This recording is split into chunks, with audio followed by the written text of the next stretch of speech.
Okay, we are going. So what was the last thing we discussed in the last lecture? Science, like the way. Chemical equations and what science is? Yes, no?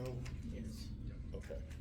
So I'm not going to ask you to spout back the scientific method to me, but I want you to make sure that you understand that science is a process of inquiry where you're just trying to answer a question. And it is all, and I do mean all, evidence-based. Is everyone clear on that? You basically do nothing but test a hypothesis.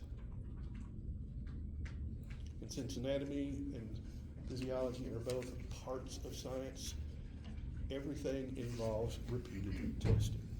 So when we talk about a hypothesis or we talk about a theory, keep in mind that just means it is a very, very well supported hypothesis. That's what a theory is. It does not imply uncertainty. Is everyone clear on that? Okay. I believe I mentioned cell theory already, didn't I? There are two principles to cell theory, and these are just as relevant to the human body as they are to any other branch of biology. Number one, the basic unit of life is the cell.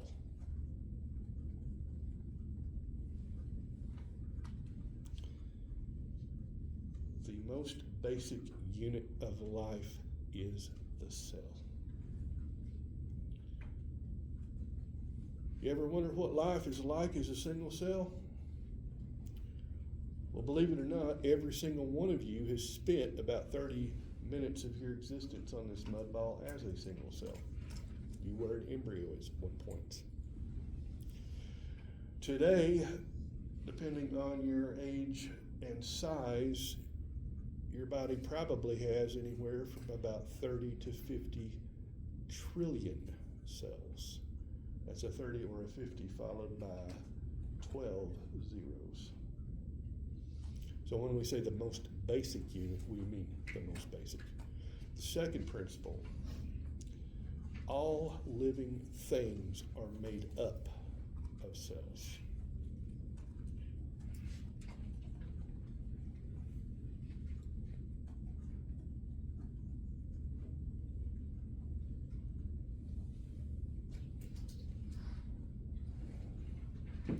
What does this mean for the human body?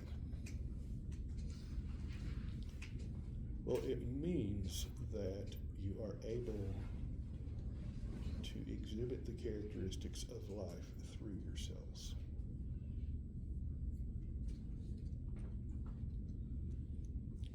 And there are basically 5 of these. Everybody ready? Number 1 is growth.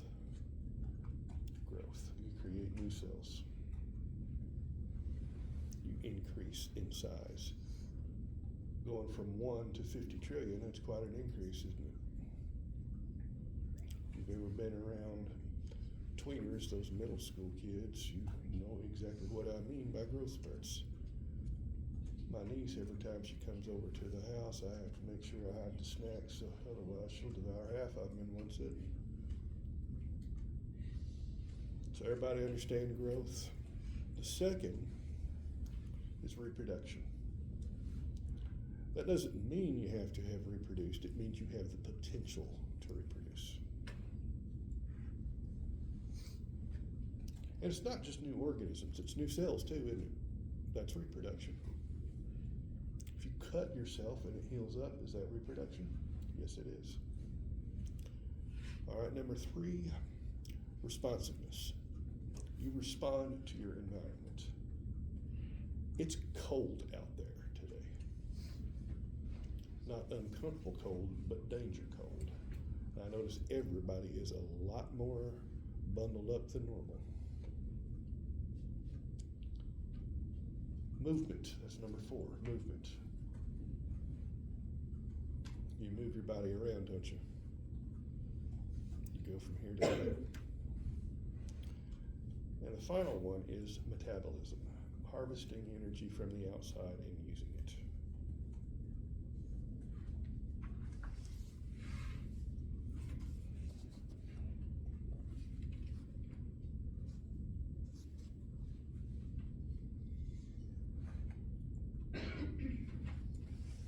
Yes, ma'am. Could you say that last thing again about metabolism? I can't hear you. Can you say the last thing again about metabolism? Metabolism is just harvesting energy from the outside environment and using it. You eat, you breathe, you walk. You may not think of breathing in the same thing as eating and drinking, but the oxygen you get is what keeps you alive. And it's a lot more critical than you might realize. You ever heard of the rule of three? Rule of three says you can survive about 3 weeks without food, 3 days without water, but only about 3 minutes without oxygen. So everybody got that? Now, the cell is going to want to maintain a condition we call homeostasis. Homeostasis. And this is a constant internal environment. Let's say a relatively constant internal environment.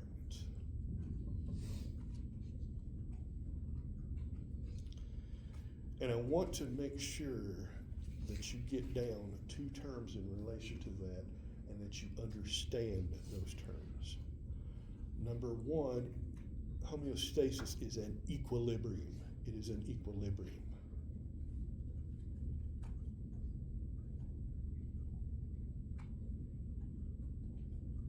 Can you repeat that word again? Equilibrium.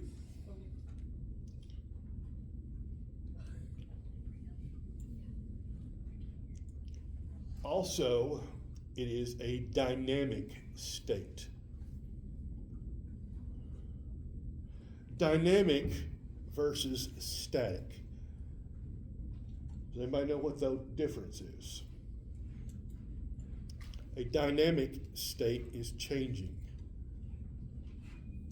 A static state is steady.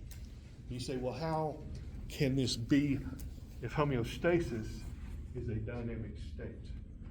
Well, if Devin will look up here, he and I will do a little demonstration. Which hand do you want to use? All right, hold up your hand, here and there. Now, I'm going to try to keep us in balance right over the edge of the table. Does everybody see that?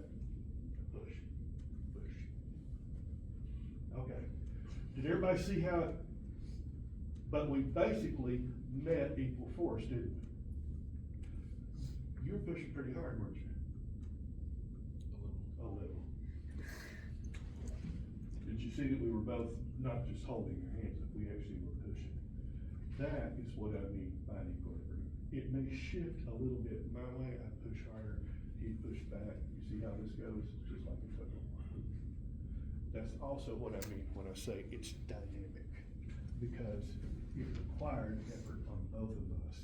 If I had simply been passive, he would have pushed my hand all the way back. If he'd quit resisting, I might have knocked his chair over. Everybody see that? Homeostasis involves something called a feedback loop. Feedback loops can be either positive or negative.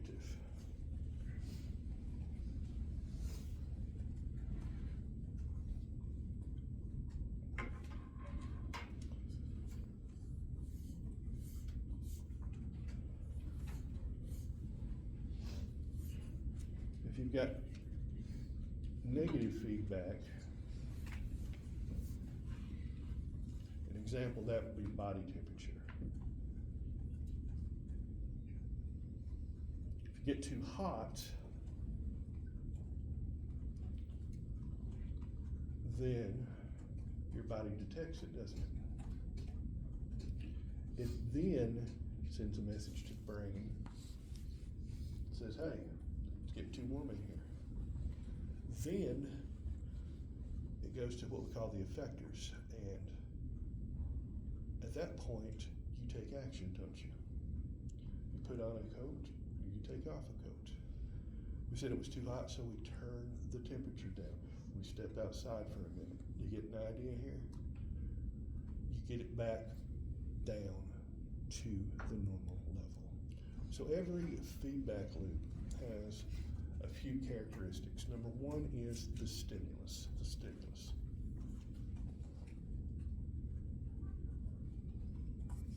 You get hot.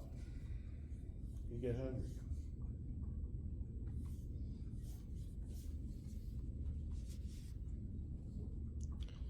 Then you've got the sensor, which detects the stimulus. The sensor detects the stimulus.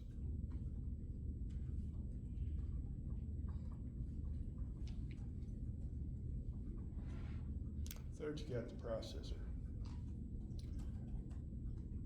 Generally, that's going to be your central nervous system. Almost always the brain, but in the case of a reflex, it may just go straight through the spinal cord and bypass the brain entirely. Then you have what we call an effector. An effector is a change in the bodily process.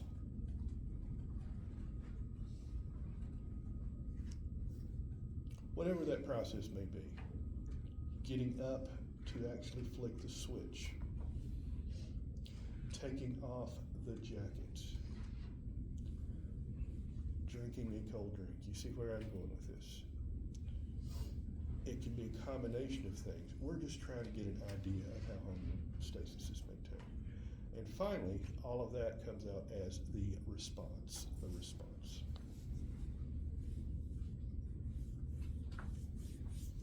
So stimulus, receptor, processor, effector, response.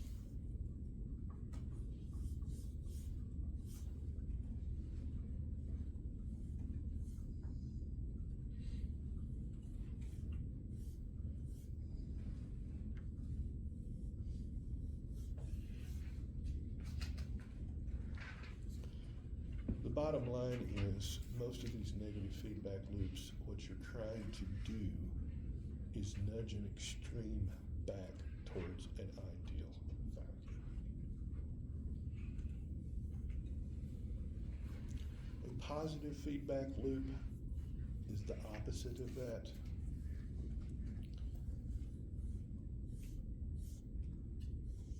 As the stimulus increases, the response also increases.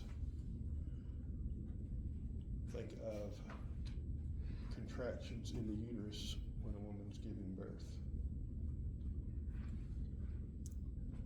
The need to stretch and open the cervix becomes more intense the further the baby moves down the birth canal, right? The contractions come closer together. It increases the effort until eventually the baby is out. So is everybody clear on feedback loops and how they work? Yes, ma'am. Could you repeat what a positive feedback loop is? Just not the rest. I missed the first part. Stimulus, receptor, processor, effector, response. So is it the same as a negative?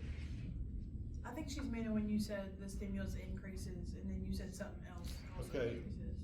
For a negative feedback loop, let's say that I walk over there and put a hot piece of metal on your fingertip. What are you going to do? Are you just going to stand there? What are you going to do? Probably try to pull away from it. Exactly. That's negative, isn't it? You see how you're decreasing the stimulus being heat. Now for a positive feedback loop.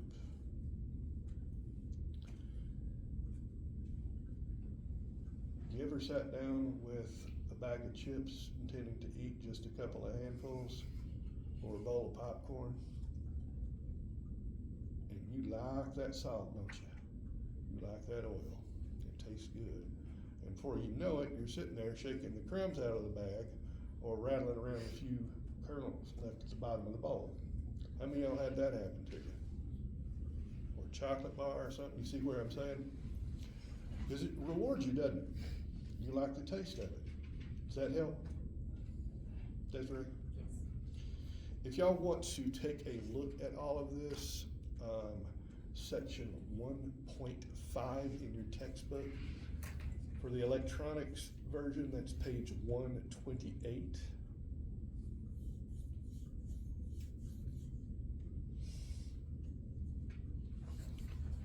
Figure 1.7, everybody see that one? That's a negative feedback loop. If you scroll on down below that, figure 1.8, there's your positive feedback loop. See that, Desiree? Yes. Okay. I'll try to keep a little bit tighter with the book so y'all can see this. If you want to take a look at homeostasis in general, figure 1.6 is a good one.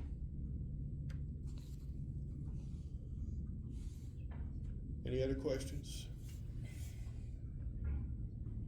Okay, let's go back to cells. Cells. Can a human life exist as a single cell?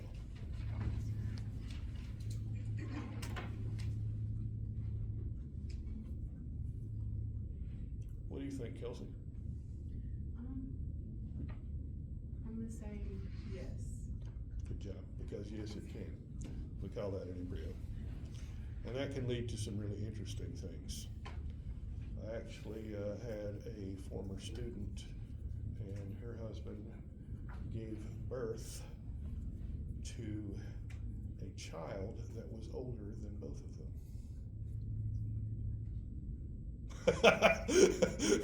Devin's eye just went twitch. Is that when they like, what's it called? Snowflake adoptions. Yes. You ever heard of that?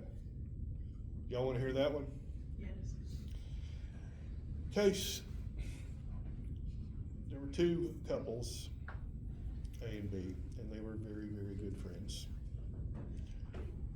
Couple A had a child naturally. It was a daughter. Couple B couldn't have a child.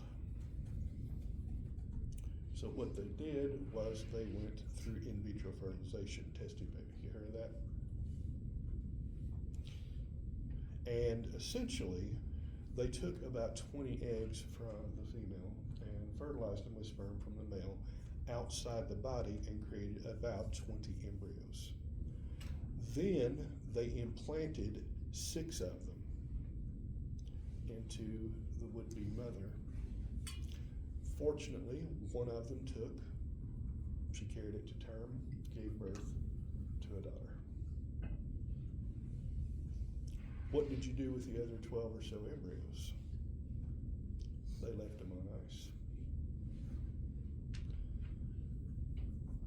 First couple, their daughter goes off to college, meets a young man, falls in love.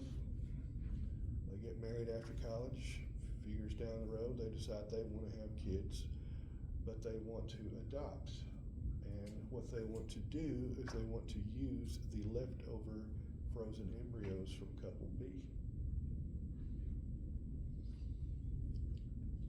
Now remember, those were created before the first daughter was even born.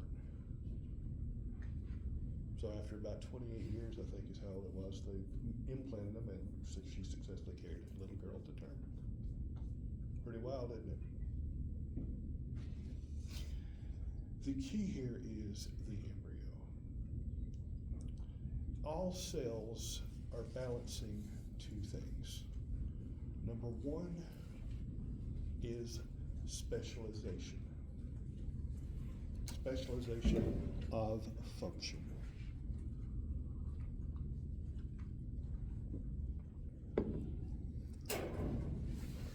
two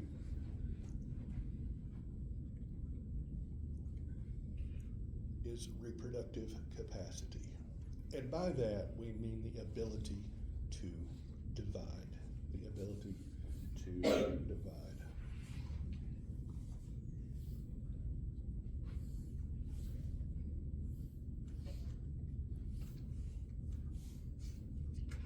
True or false? Individual human cells are immortal. Or what? Immortal, never dying, exists beyond you. Y'all want to hear a horror story? Yes.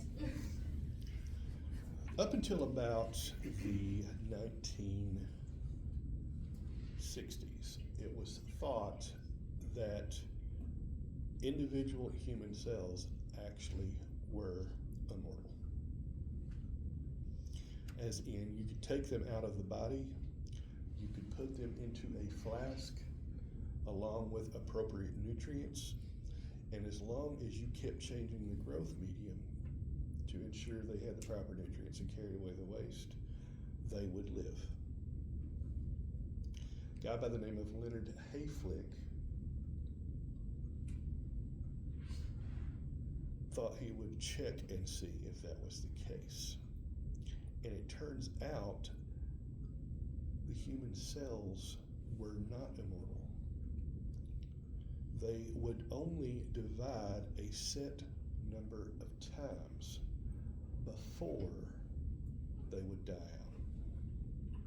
We now call that the Hayflick limit. The Hayflick limit.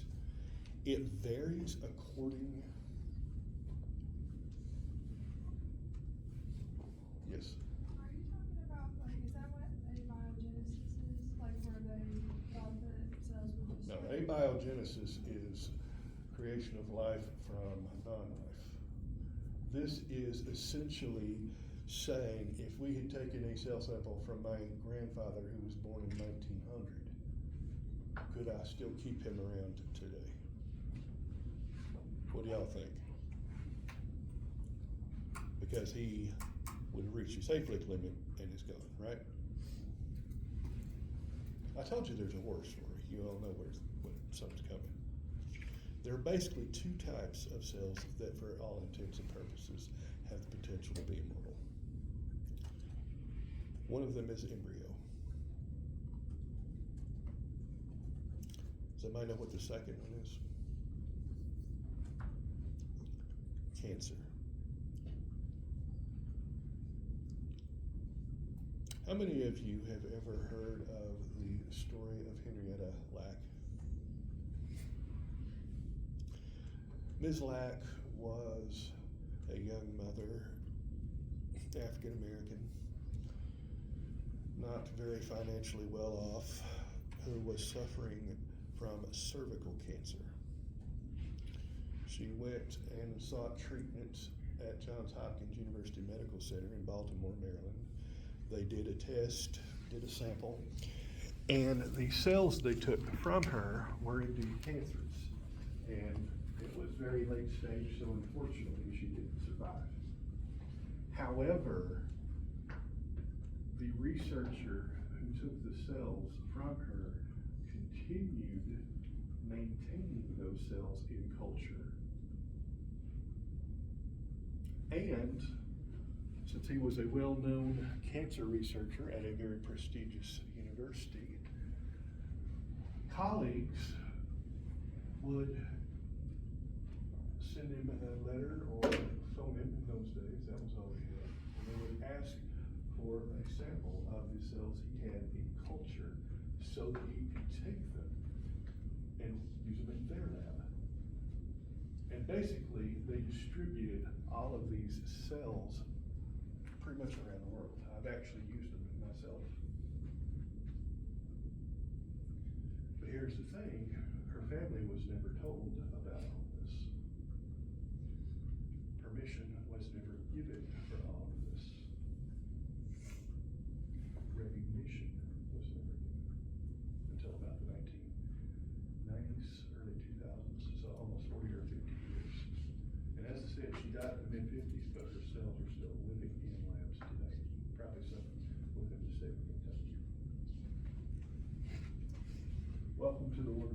cell biology. The process of specialization is called differentiation.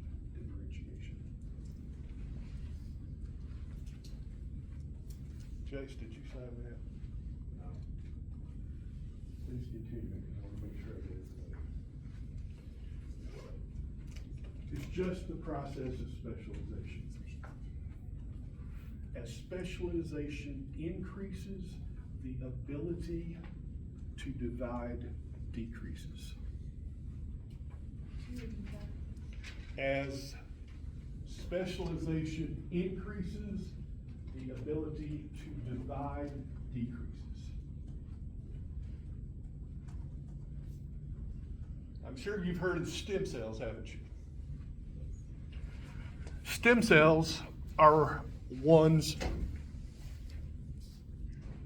that have little to no differentiation. In other words, they are capable of dividing considerably long. They're not specialized. As they become more specialized, they lose the ability to divide, and they also lose the ability to become something else. There are 4 different types of these. Number 1 is totipotent. Totipotent. Totipotent.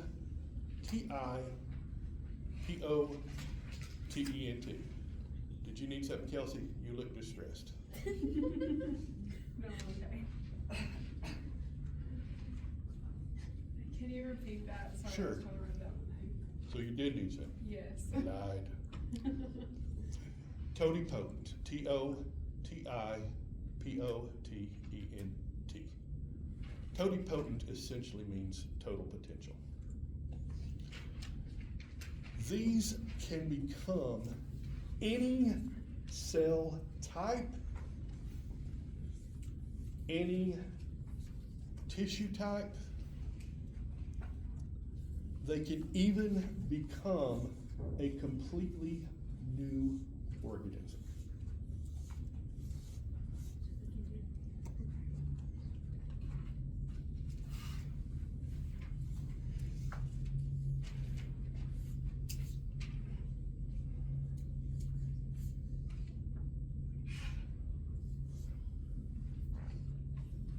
Then we've got pluripotent.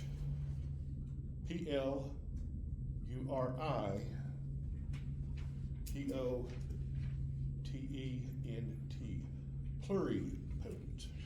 Pluripotent stem cells can become any tissue type.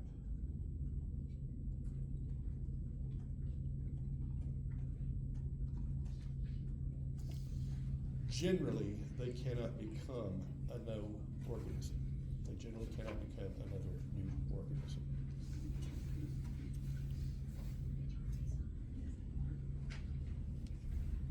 You signed that? Does everybody understand the difference? Then we've got multipotent.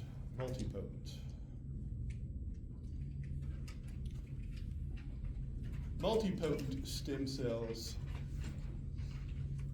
can become any cell type within a tissue.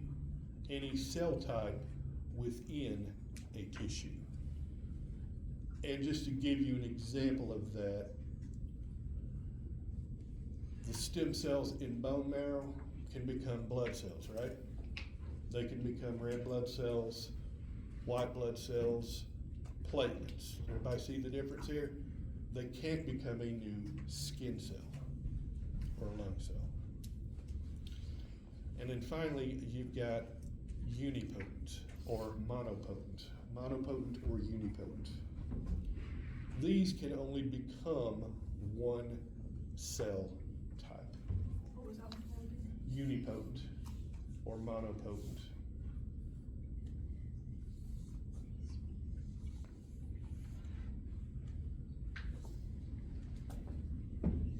all of this is a result of increasing specialization.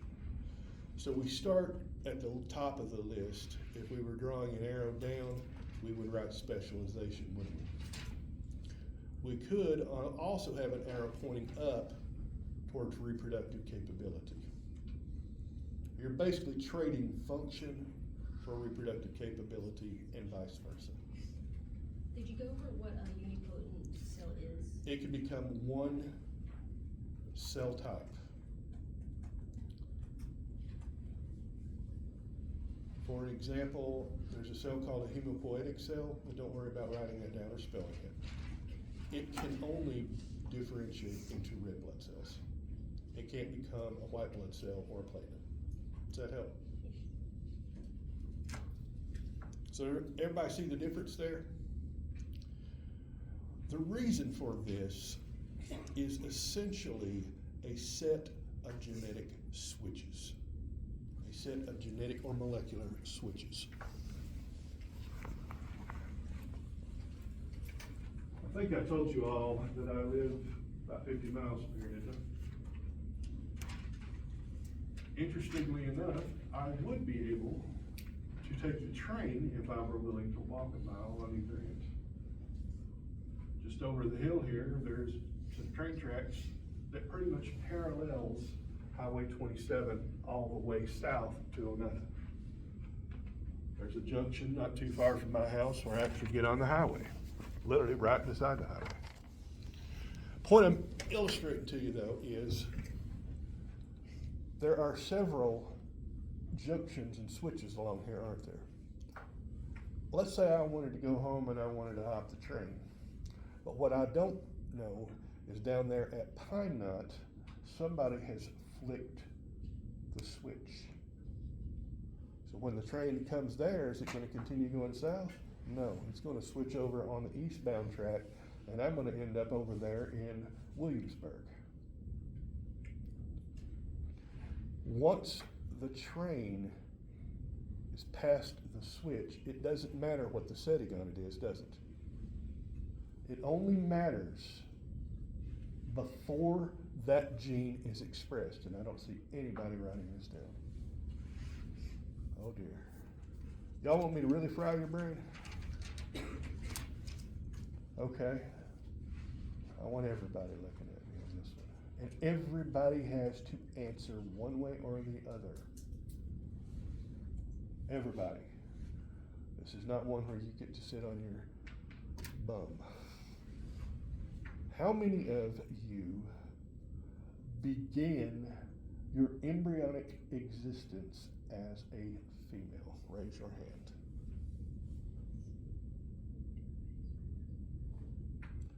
Good, everybody put up their hands, including the guys. The reason for that, did you know what the default setting is for every human embryo? It's female. Female.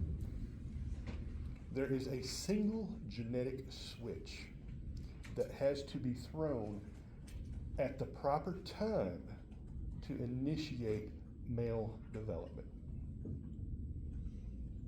That's called a developmental cascade. A developmental cascade.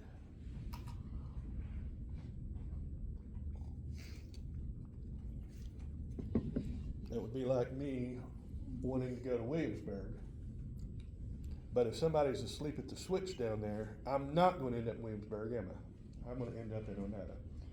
Ava, did you have a question? I'm sorry, I was just gonna say, can you repeat that? Like where you said the switch has to be plugged at a certain time? At a certain time, yes.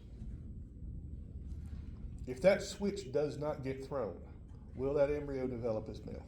No. It will develop as female. And don't worry, I'm not going to get into all the different kind of oddities you get with that. But you can have all kinds of things. Swyer syndrome, which is where you're XY, but phenotypically female. You have Della-Chapelle syndrome, where you're XX, but phenotypically male. You've got Klinefelter's, which is XXY. So embryos are all XX until the switch is flipped, I guess? They're all default setting. The main track is heading south. There is a single gene called TDF that is located on the Y chromosome. I didn't realize this was interest y'all this much. Y'all never heard of anything like this? I told you to try your brain. TDF is a protein that has to be made to initiate the development of the male cascade. It has to initiate the male developmental cascade.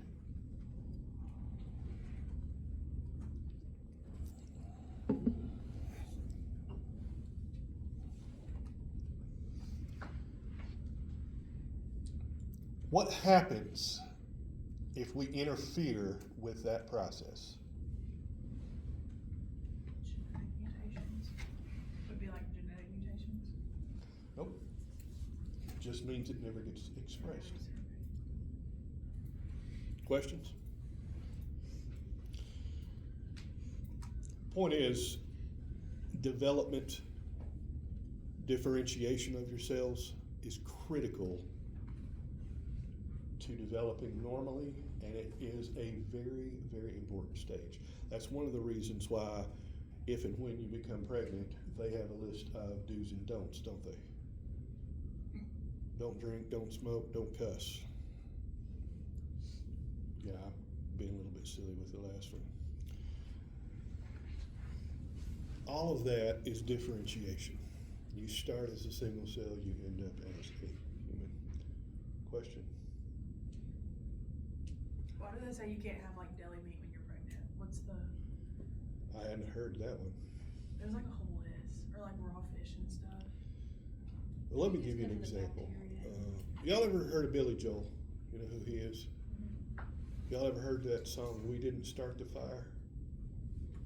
Came out in '89, there's no real reason you would have heard it.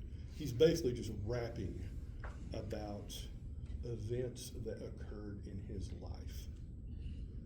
And one of the lines in the song is, children of thalidomide. The song had been out probably a decade before I realized he wasn't saying children of the little mind. And I actually got to see the lyrics, and I looked up what on earth thalidomide is. Thalidomide is a drug. It is a fairly powerful antipsychotic drug. When they discovered it in the late 50s and early 60s, they started prescribing it for a lot of things, including, believe it or not, morning sickness. If you get morning sickness, where are you in the stages of pregnancy? Pretty early on, right? Very early on in the embryo's development to a fetus. It turns out thalidomide is not just a very powerful medication, it is also a very, very potent teratogen. Teratogen. Teratogen.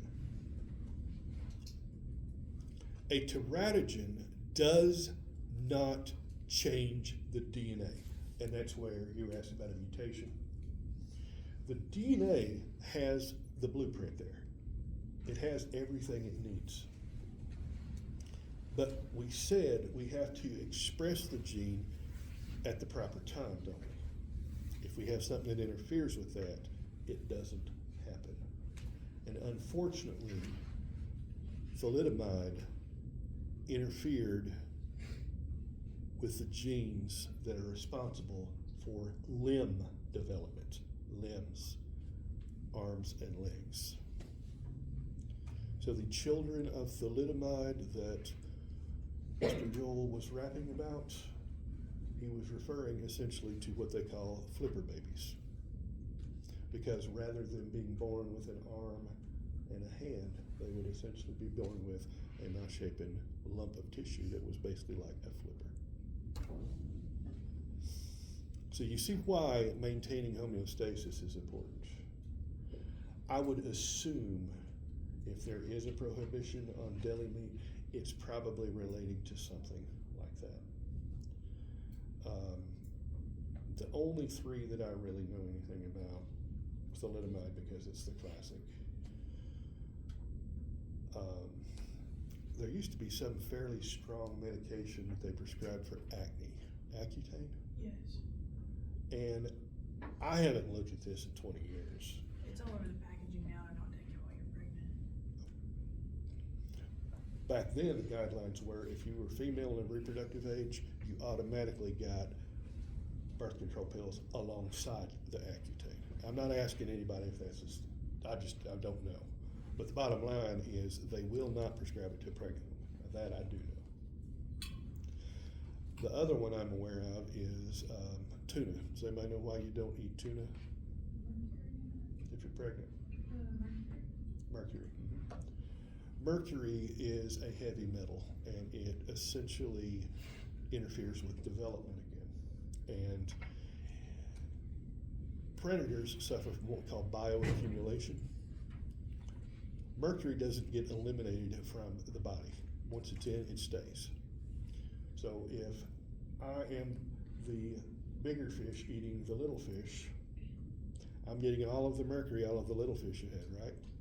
Then here comes the tuna, which is the biggest fish, and it eats the bigger fish. It gets all of the mercury that all of the bigger fish got from all of the little fish. It's called bioaccumulation. So I would assume if there's something with deli meat, it's probably similar. Being that I've never been a teenage girl and that I have no children of my own. Gabby looks horrified. Yes, I'm a maladaptive evolutionary dead end. My genes die with me. I used to use that phrase all the time. One of my students actually bought me a t-shirt. On the front it says maladaptive evolutionary dead end, ... And on the back it says ... I'm proud of it. So I've tried to not be so nasty about kids. Y'all let me get off on this rabbit trail, I'm sorry. Hopefully that was of interest though, and I think it is relevant because you see how important it is for development to occur in the proper sequence. If you don't have differentiation occurring at the proper place at the proper time, you're going to have errors. Hayflick limit in humans, the average is about 50. About 50. The range from 40 to 60, but if you had to pick a nice round number, it's about 50.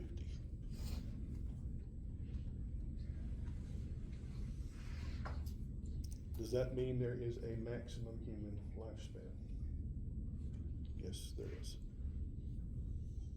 Absolute max, it appears to be, is about 120 years. Two exceptions to that, though.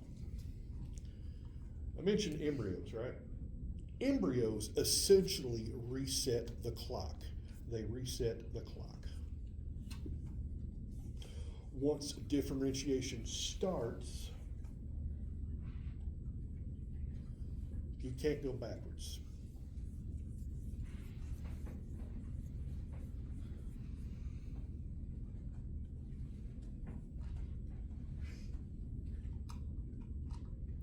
Everybody clear on that? Except with the wild card, and that is cancer. The reason for this is something called telomerase. Telomerase. Telomerase.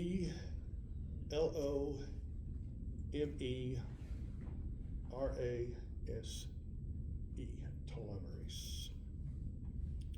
What's the big deal about telomerase? Why is it so special? Well, you know that the chromosomes are essentially just long pieces of DNA, right? And humans have 46 of them, 2 sets of 23 each. Every time the DNA replicates, which again is before cell division, right? You clip off a little bit of DNA at the very, very tip of the chromosome. So those ends of the chromosome are called telomeres. Telomeres. Telomere. Could you spell it one more time? Telomere.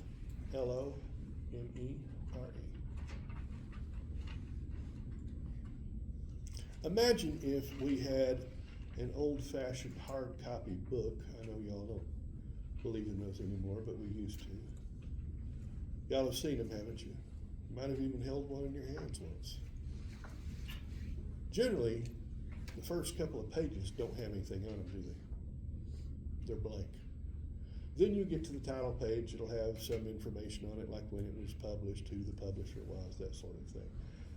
You might get into the index at the back. But the point I want you to understand is those first few and last few pages don't contain critical information, do they? But every single time I teach this class, I rip out a page in the front and I rip out a page in the back.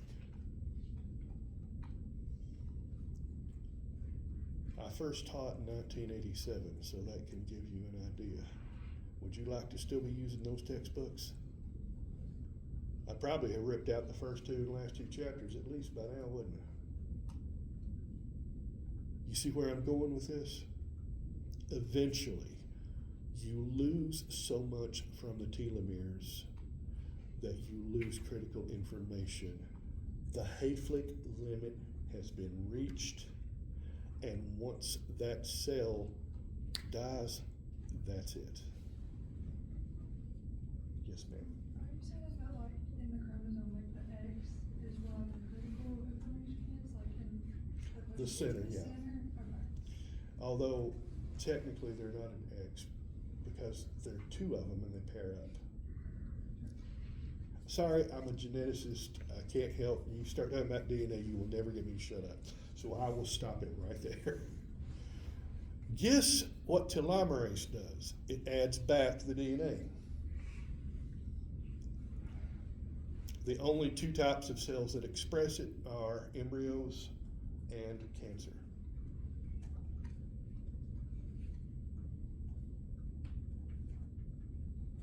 Wouldn't it be great to turn back time and turn on telomerase?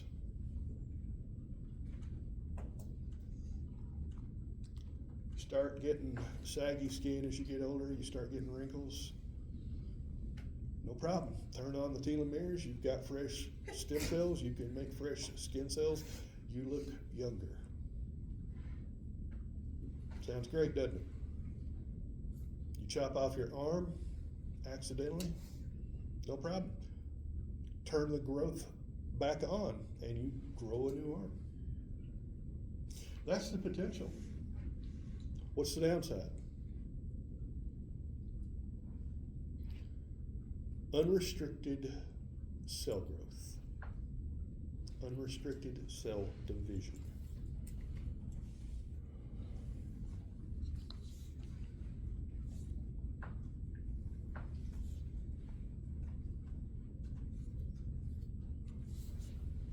Is everybody with me?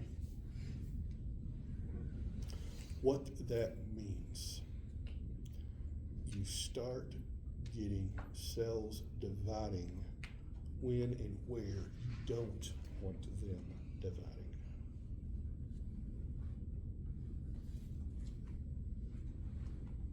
If you get a cut, you want cell division, don't you? Because you want the cut to heal. Once the cut heals, you don't want it to keep growing, do you? We've all seen scars, haven't we? Scar tissue.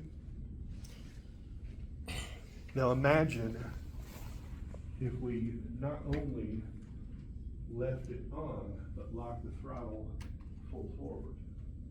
We are dividing cells as fast as we can. Cancer, that's essentially what it is. So you have repair and rejuvenation and regeneration on the one hand. If you don't stop it, on the other hand, you've got nothing but tumors. So that brings us to cancer. What is cancer? Unrestricted cell division.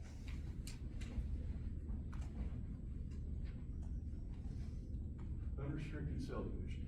You've got 4 stages. Stage 1 is localized unrestricted division. Localized unrestricted division. Your cells are dividing, but it's staying local. Is that me? Huh? Is that you? Yeah. Okay. I was like, is that me? I wouldn't be surprised.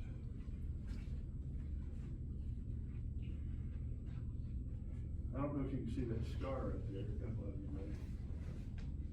When I was about your age, I noticed a lump underneath there. You're not supposed to have a hard lump on your forearm. So I went to the doc, and he said, well, the only way I can tell for sure what that is if I do a biopsy. And it's such a small area, I can take the whole thing out. You want me to do that? And I said, sure.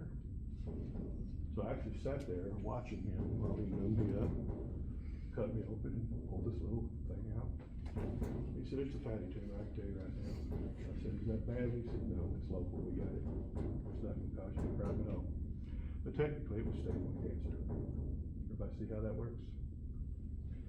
Stage 2 is where it starts to invade surrounding tissue. It's where it starts to invade surrounding tissue.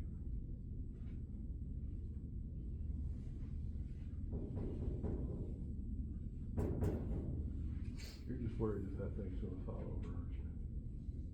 I'm not that heavy.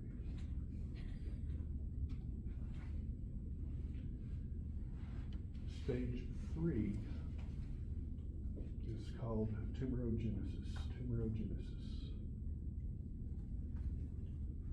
A tumor has formed.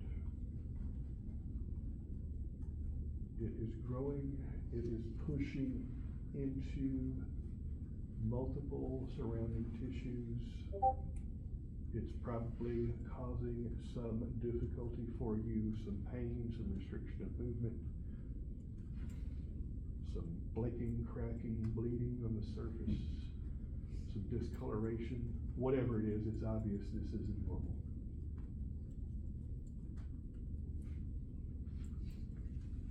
And then the last stage is called metastasis or metastasis. At this point, little chunks or pieces of the tumor have broken off, gone into the bloodstream, and traveled to other parts of the body, taking up residency, and starting a new tumor there.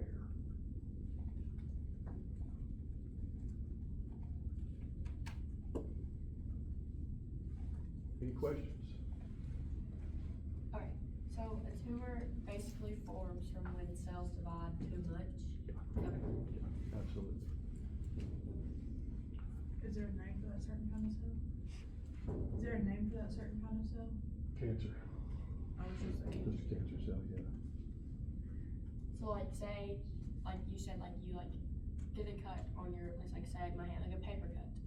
And like the cells are dividing to repair it. But if your body doesn't stop, I can basically get cancer on my finger. Technically, yes, but it doesn't really exactly work that way. I'm not going to go too detailed Okay. because this isn't a cell biology or a molecular genetics class. And again, as much as I love that, I don't want to get too off on this. I think this is interesting, y'all, am I right? More, okay, here's a trick question. Axel can't answer it because he knows the answer. In this room, out of all of us in this room, who is the number 1 person at risk for cancer?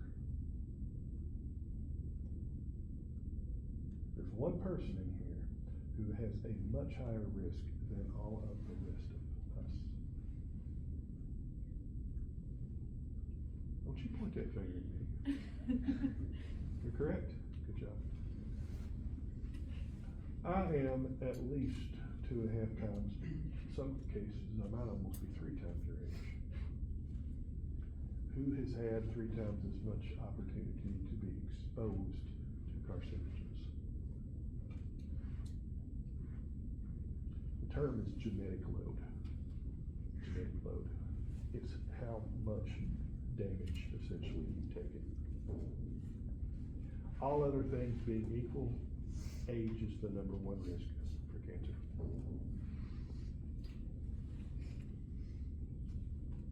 I've been sunburned way more than you have. I've had probably way more x-rays than you have. You ever worked with radioactive material? I have. You ever worked with hazardous chemicals? I have. See where I'm going? Yes, ma'am. What about like the hereditary aspect of it? Hereditary, notice I said all other things being equal. If you're born with a certain mutation already, then yeah, you'll have a higher risk than baseline. Cancer is all a numbers game. It's all a numbers game. It's just probability. Could I be somebody who eats red meat all the time, doesn't exercise, smokes like a chimney, drinks beer like it's going out of style, and never get cancer? Could I be somebody who eats a vegan diet, stays out of the sun, never, ever, ever gets involved in x-rays or radioactive material and still die from lung cancer? It's all a numbers game. Is everybody clear on that? There's also something called the 2-hit model. How many copies of every gene do you have? 2. One from mom, one from dad, right? That's why I didn't say humans have 46 chromosomes. Instead, I said they have 2 sets of 23, right? So let's say I get a mutation that takes out one of them.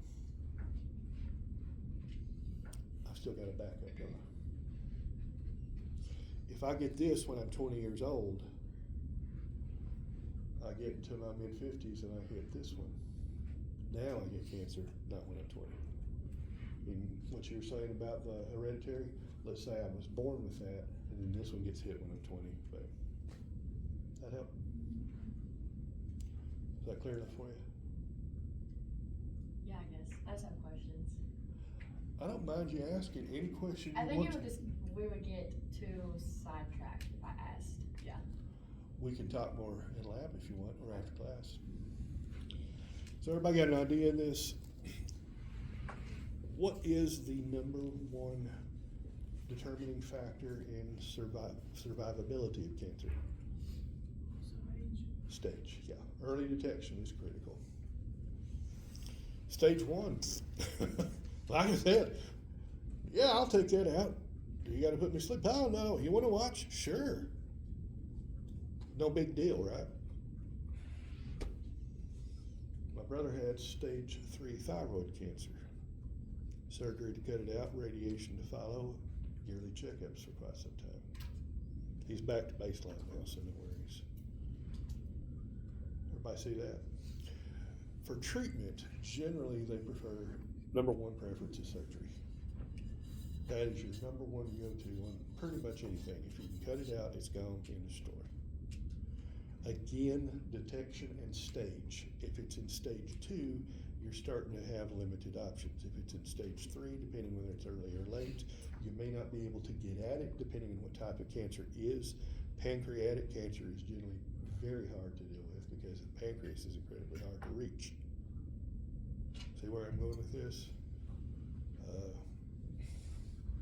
Y'all are too young to remember a rock band named Kiss, I'm sure. Their drummer actually died from heart cancer. Couldn't very well do surgery to cut out your heart, can you? So it's not always an option.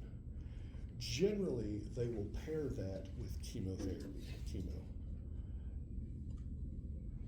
And Has anybody ever seen someone go through chemo? It's pretty brutal. The reason for that, what they are essentially doing is flooding your system with poison. Did you realize that? And it's a systemic toxin, meaning it targets every fast dividing cell. Where do you lose most of your cells? The epithelial cells. Your hair falls out, right? Because it kills the hair follicles. You get a lot of digestive issues, don't you? Nausea, vomiting, diarrhea. Well, that's because the epithelial cells that line the gut. What they do is basically hope they kill enough of the bad cells to knock it back or knock it out completely, and not too many of the good cells. Sometimes radiation is an option. They can focus a beam of intense radiation and kill that. So if you got something buried very deep in your brain, for example. I had a friend who had prostate cancer, and it's such a slow growing cancer, they actually put radioactive pellets in his prostate to slowly kill it over time. That was 25 years ago. He's still doing fine today. He's in his early 80s, still active. What happens if you get it in stage 4? Generally, that's where it's terminal. Now keep in mind that this is a continuum. There's no, we start in stage 1 and then we stop. Then we move to stage 2 and we stop. Then we move to, it's not like that. It could be halfway between stage 2 and stage 3, right? In fact, 2 different doctors may call it late stage 2 or early stage 3. I hope I've not horrified you all. I thought y'all might find this of interest, am I right? Some of y'all are sleepier than I am. Well, I'll tell you what we'll do. Let's stop the lecture here then, okay? And we'll get more time in lab.